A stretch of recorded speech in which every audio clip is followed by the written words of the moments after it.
Welcome friends, প্রত্যেককে স্বাগত আমাদের ইউটিউব চ্যানেলে।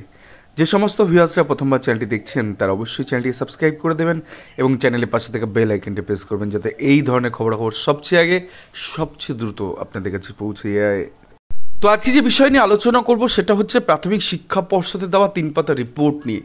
যে রিপোর্ট যদি মহামান্য ডিভিশন বেঞ্চে প্লেস হয় তাহলে 32,000 প্রাথমিক শিক্ষকদের যে চাকরি বাতিল মামলা তার কিন্তু মোড় ঘুরে যেতে পারে।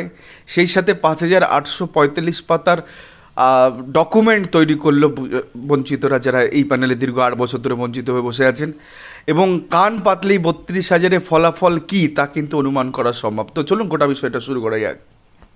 তো 3 পাতার রিপোর্ট, এটা আমরা একটু পরে আসছি, এটা আমাদের একটু পরে গিয়ে দেখাচ্ছি যাতে করে আপনাদের গোটা বিষয়টা বুঝতে সুবিধা। কিন্তু কান পাতলে 32,000-এর ফলাফল অনুমান করা সম্ভব, এই কথাটা আসছে কেন? তার কারণ যেটা আপনারা জানেন, স্কুল সার্ভিস কমিশনের ক্ষেত্রে গোটা বিষয়টা কী হয়েছে, যেখানে ওএমআর শিট পাওয়া গেছে, যেখানে প্যানেল পাবলিশ হয়েছে, দিনের আলোতে দেখা গেছে ওয়েটিং লিস্ট ছিল, সমস্ত কিছুই সেই হিসাবে কাউন্সিলিং তালিকা ছিল, সমস্ত কিছু মোটামুটি আপনার সামনে ছিল। তারপরেই কিন্তু মামলাগুলো হয় এবং সেখানে র্যাঙ্ক জাম্পিং খুঁজে পাওয়া গেছিলো, তাই না? র্যাঙ্ক জাম্প করে গেছে, এই সমস্ত জিনিসগুলো সামনে থেকে হওয়ার পরে মামলাটা হয়েছে এবং তারপরে গিয়ে গোটা বিষয়টা বাতিল হয়েছে। এই একটা বিষয়, মানে পদ্ধতিগত ভুল, টেন্ডারের বিষয়, সমস্ত কিছুই সামনে আসে এবং তারপরে গিয়ে গোটা বিষয়টা কিন্তু 26,000 চাকরি বাতিল হয়েছে। এবার এই আবহে আপনি যে কোনো একজন মানুষকে আপনি জিজ্ঞাসা করুন যে প্রাথমিকের ক্ষেত্রে যারা মামলা সম্পর্কে জানে, এতদিন পর্যন্ত খবরে দেখেছে বা বিভিন্ন পোর্টালে খবর পড়েছে বা বিভিন্ন সংবাদপত্রে দেখেছে, তাদের কাছে কাউকে জিজ্ঞাসা করুন, তাদের মনের মধ্যে একটাই, এবং অনেকে মেনে নিয়েছেন এটা, যে 32,000-ও চাকরি বাতিল হবে। তার কারণ এর কোনো প্যানেল নেই, এর কোনো ওয়েটিং লিস্ট নেই, এর কোনো কাউন্সিলিং আলাদা করে কোনো তালিকা নেই, কিচ্ছু নেই, নাথিং।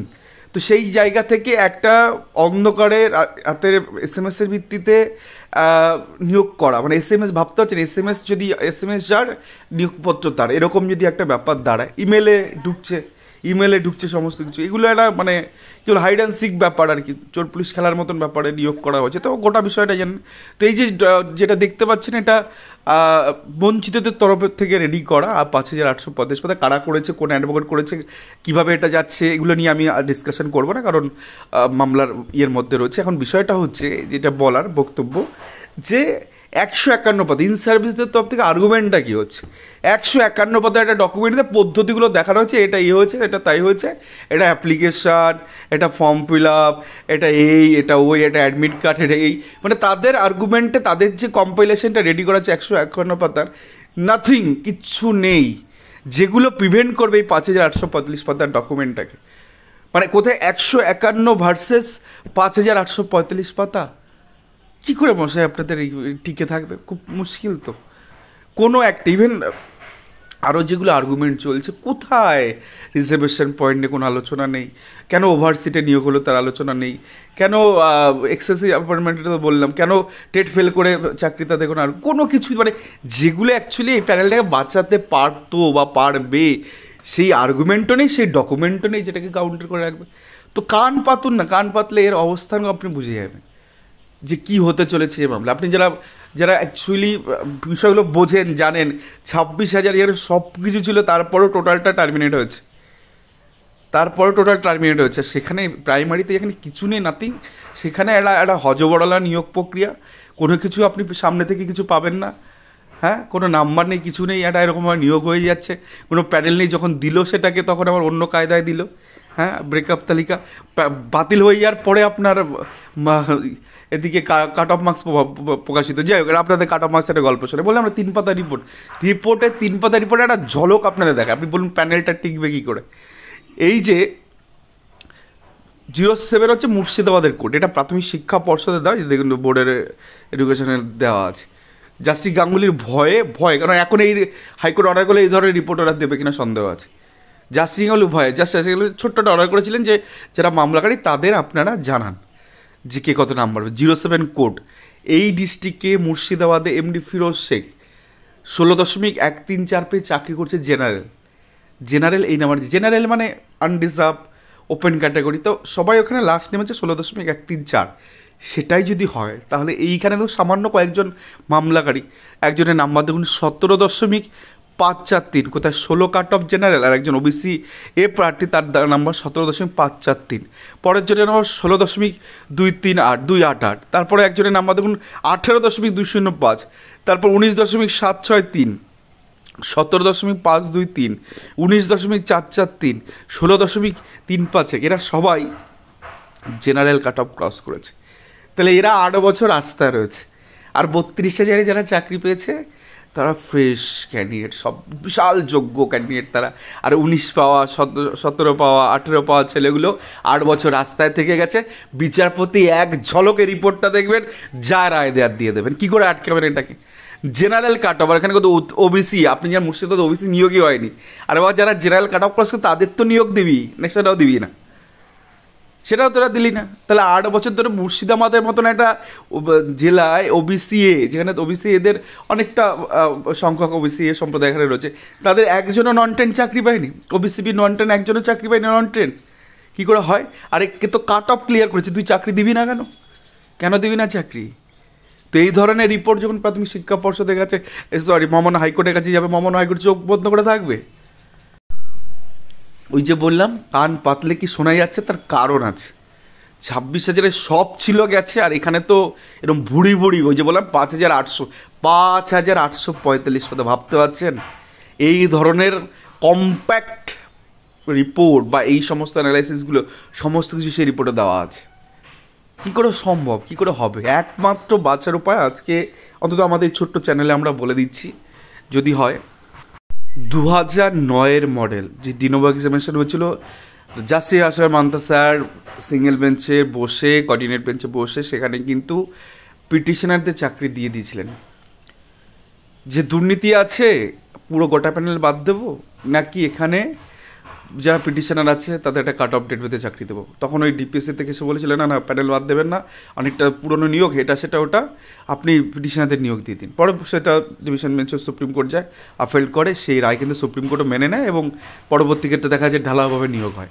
আজকের উপায় একটাই, সেটা হচ্ছে এই যে পরিমাণ কারাপশান, যে পরিমাণ দুর্নীতি, যে পরিমাণ বেনিয়ম, যদি প্যানেল বাঁচাতে হয় তাহলে একটাই মাত্র রাস্তা, যে পিটিশনারদের চাকরির কথা বলতে হবে কোর্টে গিয়ে, সবাইকে বলতে হবে, শুধুমাত্র একজন কেন। কোর্ট শুনবে কেন?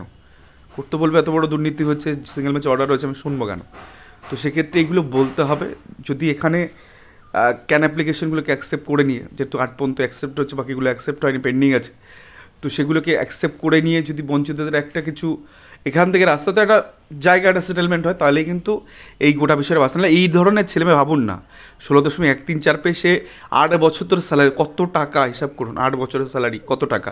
আর কেন 17 পাওয়া, 18 পাওয়া, 19 পাওয়া ছেলেগুলো কেন এই টাকা থেকে বঞ্চিত হবে? বলতে পারবেন? কোনো উত্তর আছে এখানে? কোনো কিছু মানে রিজার্ভেশন থেকে শুরু করে 100% রোস্টার কিচ্ছু, মানে জাস্ট বোগাস প্যানেল, স্বজন পোষণ, যখন যে টাকা দিয়েছে তখন থেকে প্যানেলভুক্ত করা হয়েছে, একদম নথি আছে আমাদের কাছে। আর একটা বিষয় বলি, গতদিন কিশোর দত্ত স্যার একটা বলছিল না যে এক্সট্রা বাসু কোম্পানি, এই যে একটা কোশ্চেন মানিক ভট্টাচার্যকে যখন কাস্টডি থেকে নিয়ে আসলো, তখন বিচারপতি জাস্টিস গাঙ্গুলি তখন বলছিলেন যে আপনি কি জানেন যে এই গোটা বিষয়ে কোনো এজেন্সিকে ইউজ করা হয়েছে কিনা? তখন মানিক ভট্টাচার্য উত্তর ছিল যে আমাকে রেকর্ড দেখে বলতে হবে। সেকেন্ড কোশ্চেন ছিল যে এক্সট্রা বাসু সম্পর্কে আপনি জানেন? তখন তখন কিশোর দত্ত স্যার প্রেজেন্টলি তিনি জিজ্ঞাসা করলেন যে এক্সট্রা বাসু সম্পর্কে তিনি আগে থেকে জানলেন কী করে? তো বলে দিই, এই আমাদের এই ছোট্ট গ্রুপ যখন মামলা চলছিল, তার পাশাপাশি প্যারালাইলে রাকেশ মন্ডলের 5% মামলা ছিল, দুটো মামলাই চলছিল, যেখান থেকে ঢাকের সঙ্গে বিষয় যখন দুটো বিষয় উঠে আসতে পারতো, সেখানের কিছু ডকুমেন্ট অ্যাসার্টেন করা হয়েছিল এবং প্রিয়াঙ্কা নস্কর মামলায় দেওয়া হয়েছিল, এবং সেগুলো অন রেকর্ডে রয়েছে। জাস্টিস গাঙ্গুলি সেই রেকর্ডের ভিত্তিতে পরে কোশ্চেনটা করেছিল যে এক্সট্রা বাসু কোম্পানি সম্পর্কে জানেন?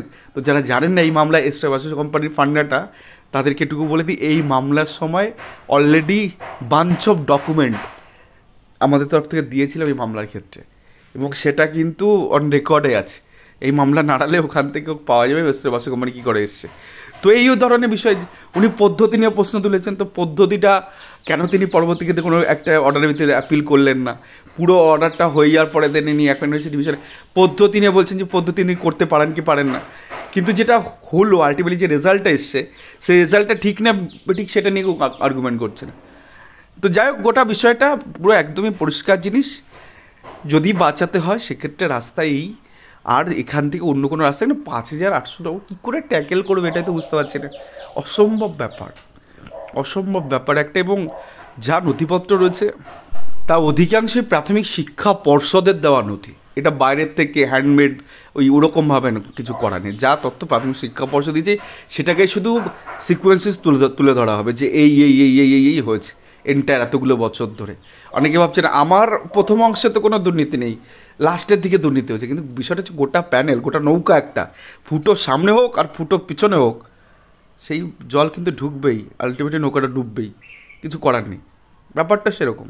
ফুটো কোথায় আছে, পুরো নৌকাটা যে অংশে ফুটো হোক না কেন, সামনে হোক মাঝে হোক পিছনে হোক, যদি ফুটো হয়ে থাকে জল ঢুকবেই, যদি সঠিক সময় মতো জলটা বন্ধ না করতে পারেন ও নৌকাটা ডুবে যাবে, আর কিচ্ছু না। একটাই মাত্র পথ আমাদের যেটা মনে হচ্ছে ব্যক্তিগতভাবে যে পিটিশনাতে 2000, কারণ 2009-এর মডেল কোর্টই বের করে দিয়েছে 2009-এর মডেল, সুপ্রিম কোর্টে একাধিক অর্ডার এরকম আছে। সেই জায়গা থেকে যদি একমাত্র এখানে কিছু হতে পারে তো পিটিশনার ভিত্তিক কিছু করে দিলেই সম্ভব, বাকিটা ওভারঅল না হলে তো ওই একই জিনিস থাকছে। এবং রিজার্ভেশন পয়েন্ট তো ট্রেনদের ক্ষেত্রেও কার্যত মানা হয়নি, যার জন্য মুর্শিদাবাদের মতো মসজিদ, সেগুলো পরে আসছে। আমি আপনাদের ছোট্ট লাস্ট ইনফরমেশন দিয়ে দিই, এই মামলা ছাড়াও 100টা কাট অফ মামলা পরে লাইনে আছে। যারা ভাবছেন প্রিয়াঙ্কার সঙ্গে মিটে গেলে সব শেষ নয়, কাট অফ মামলা আছে, সেখানে ট্রেনরাও ধরা পড়বে। তো নজর গিয়েছিল আজকে গুরুত্বপূর্ণ ভিডিও।